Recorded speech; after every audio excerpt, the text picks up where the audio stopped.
Good morning. Been at it for an hour or so here now, and racking my head around this hydraulic issue. And I'm not even sure if it's a problem. Like, my dad's kind of convinced it's not. The tech and the service manager seem to think that 190 is too high, 180 is too high. I'm not even sure what it's supposed to run. But I'm wondering, so precision drills like this, we need 3 sets of hydraulics running all day long. So you're going to create heat there. I got the green set runs my openers, so up and down, provides constant pressure. That would be this one, 1000 psi of down pressure. My blue one runs the system pressure for the drill. I'm not even 100% sure with that. There's a lift kit and all that other stuff on this drill. That wants to maintain around this, it wants to stay at this 2800 to keep the system pressure up. And this brown one here, well, that runs the fan. So let me make my turn here and we'll carry on with the problem. All right, line back up here again. Wait for the monitors to all turn on. So we know life is good. Boom, there we go. All right. So we got, them are set too tight. 4,300 RPM on the fan, which I think is good enough for the product we're putting down. So what happens? These green and blue ones, they only go to the toolbar. That's it. The brown one only goes to the fan. So it's hooked up direct, 2 big 3/4 inch lines. They go all the way back to the fan, or to the cart, sorry. They run the fan, and they run the meters, because this is a variable rate tank. And then there's a selector valve, it'll run the load auger. So the weird thing is, if I start to load, and I shut these 2 hydraulics off, and just leave this going to run the auger, my auger has almost no power. But if I come back, and I pull the blue one back to provide system pressure for the toolbar, then my auger will run again, which I'm having trouble trying to figure out how the two are related if it's not a tractor issue. The other thing that's happened a couple of times, it only happened to me once yesterday, is the system pressure hoses, they're 1/2 inch hoses, and they run from the tractor there just to the toolbar, to that big block there. One popped out, the return line popped out. So, I mean, not a big deal, you just pop it back in. Why does it pop out though?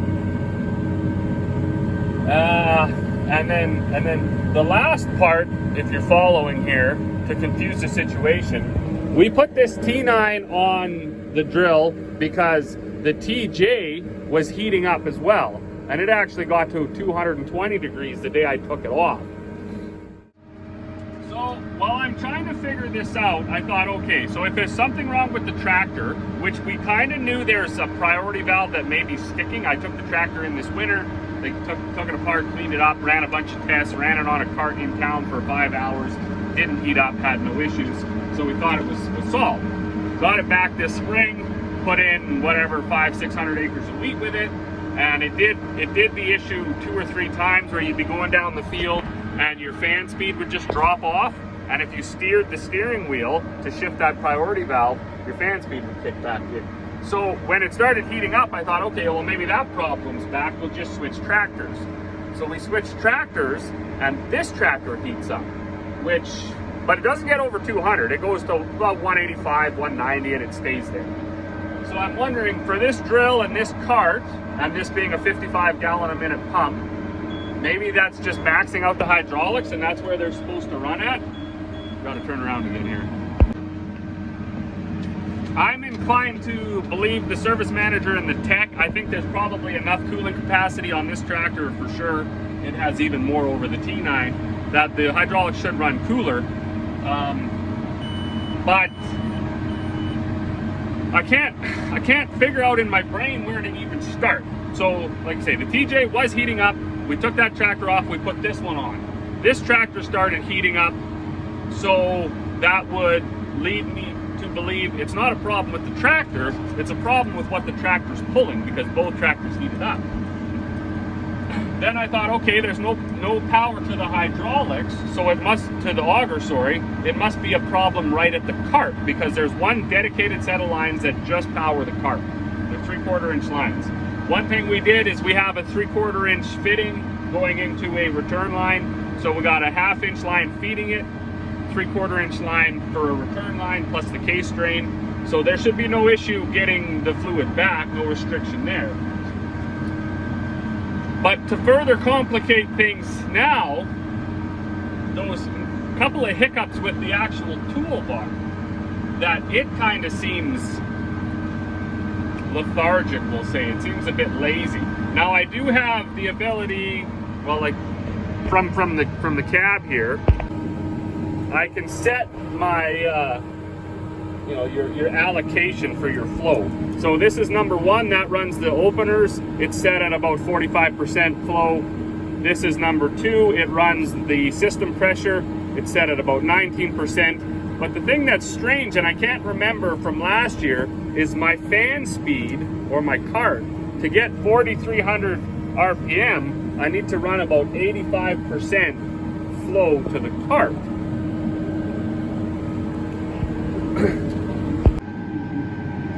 So obviously this is going to be real hard to follow, and I don't even know how to articulate this better. But with the cart requiring that much flow, it would yet again point me to it's probably something wrong with the cart. However, that doesn't explain why those hydraulics popped out. I mean, they did it once yesterday after I switched new ends on them, and they did it a couple of times the day before. But anyways, it's a real conundrum. I don't know the next step. One thing that, you know, I kind of fear a little bit is if we run her too hot for too long.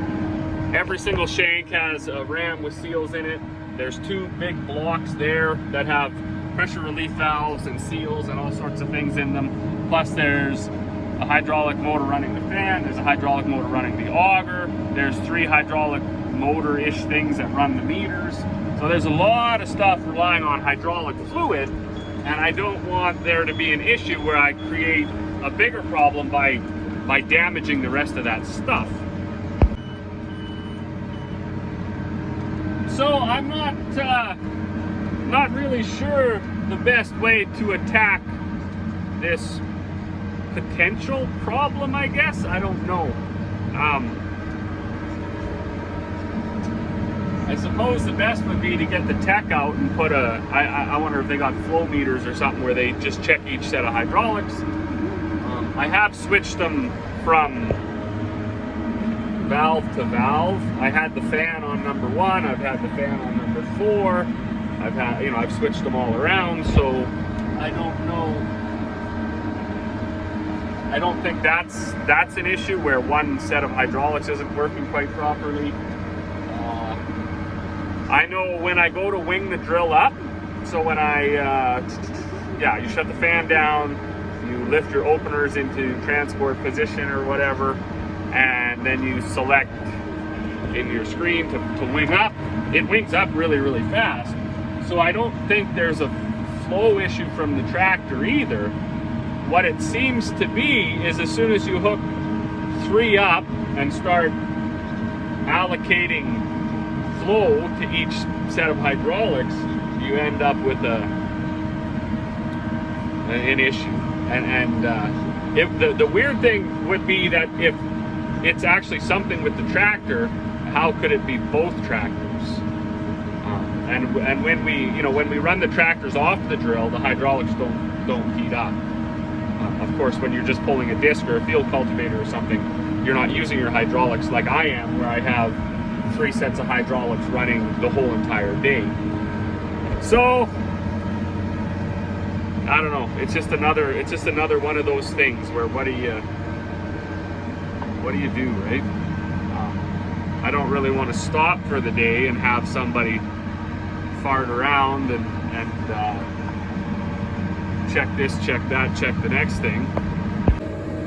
Especially when, you know, it seems to want to run around 180, 190, bounces back and forth. So, I don't know, maybe I'll reach out, call the service manager again at the dealer. He was going to think over it on the weekend. Of course, that toolbar in the mix, that's what creates a bit of a challenge, right? That's not a New Holland toolbar. So if there's, in fact, a failed relief valve or something in one of those big blocks, it's not that they can't figure that out, it's just might take them a little longer. So anyways, I just finished here. Excuse me, Barley 2023 is now done. We're at about 1,300 acres in, so that's something to be excited about. And yeah, I'm gonna get winged up here, head to the yard, and we're gonna switch over to canola. And here's the other interesting thing now. So when I'm running down the field, just to go back and just tidy up and in here because I'm done and I got to go to the south end of the approach anyways. I've got my drill off, and I've got so yeah, I'm not seating, and I shut my fan off, but I've left my down pressure engaged and my drill system supply pressure engaged. So you can see that the shanks are in the ground with down pressure applied, and the drill has the hydraulics that it needs, and my temperature backed off almost instantly to 174 from basically 184. So, you know, that in itself would lead me to believe that there is an issue right at the cart somewhere. But I'm not 100% sold on that, so I just fired my drill up. I'm gonna seed this one pass here and see if it just heats right back up or what happens here.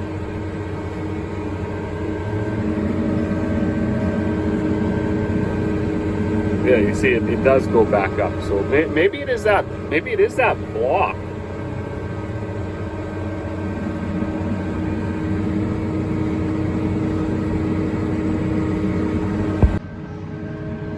Whatever it is, it's very strange. I don't understand. Of course, I don't understand a lot of stuff. But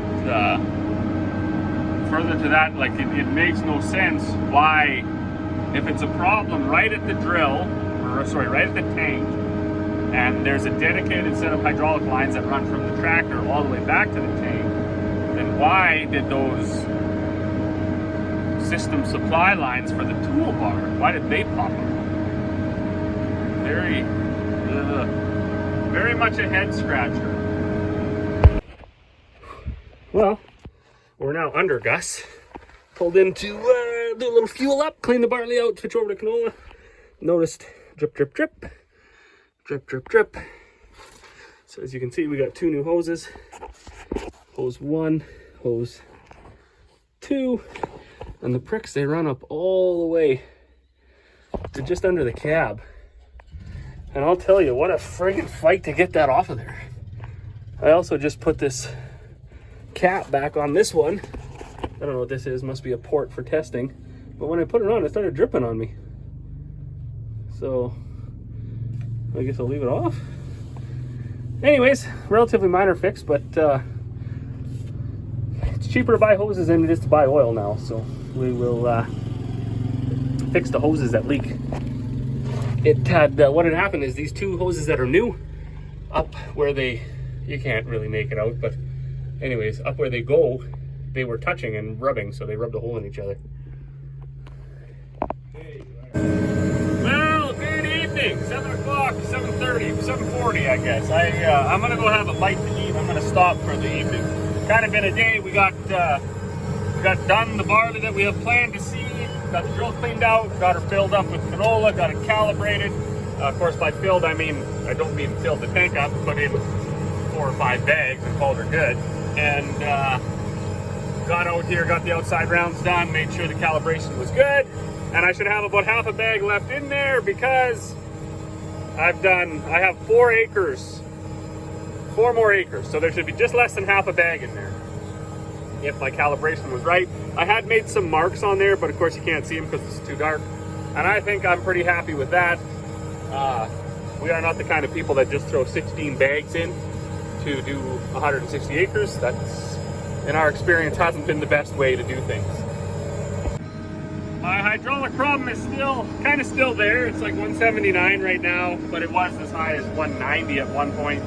So we did a bunch more looking and thinking, and I think it's that block on the cart, because when I shut down the fan and I just have my drill going, just the 2 hydraulics to run the toolbar, it cools way off. So I went ahead and called to order that block. Believe it or not, there was one in Canada, and it sold this morning, like sold in the morning this morning. So I didn't get one. What we did though is we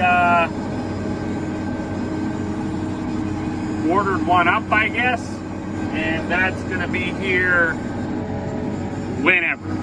That's the way things are in the last couple of years farming. Things show up just whenever they do. So I would take that one apart, but I'm a little bit worried about what I might find inside of it.